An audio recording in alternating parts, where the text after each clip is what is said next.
এই যে এগুলো হচ্ছে চিকন মরিচের জাল বেশি যেটা বলে না, এটা হলো সেই মরিচ, চিকন মরিচ যেটা, এগুলো এক পোয়া কেলে আর শহরের যে মরিচগুলো আছে এগুলো 1 কেজির সমান। পাহাড়ের দান্না মরিচ, একবারে ফ্রেশ। একটা যদি খান তাহলে খবর আছে।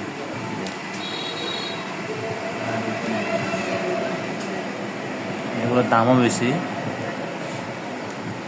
সব খাগড়াছড়ি, রাঙ্গামাটি, বান্দরবান থেকে আসে এগুলো।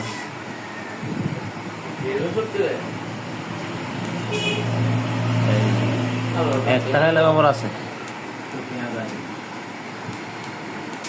চিকন মরিচের জাল বেশি, এইটা হচ্ছে সেই চিকন মরিচ।